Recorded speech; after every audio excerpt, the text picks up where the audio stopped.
নমস্কার বন্ধুরা, আজকে আমি পাঠ করে শোনাব নবকৃষ্ণ ভট্টাচার্যের লেখা কবিতা কাজের আনন্দ। মৌমাছি মৌমাছি, কোথা যাও নাচি নাচি, দাঁড়াও না একবার ভাই,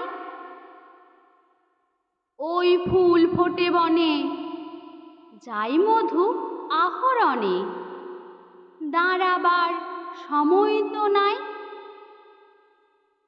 ছোট পাখি কিচিমিচি ডাকি ডাকি, কোথা যাও বলে যাও শুনি।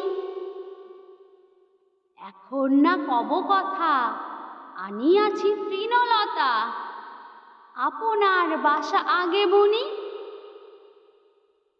আপনাদের যদি আমার কবিতাটি ভালো লেগে থাকে, লাইক, কমেন্ট ও শেয়ার করতে ভুলবেন না এবং আমার চ্যানেলটি সাবস্ক্রাইব করে দিয়ে ওপরে থাকা বেল আইকনটি টং করে বাজিয়ে দেবেন।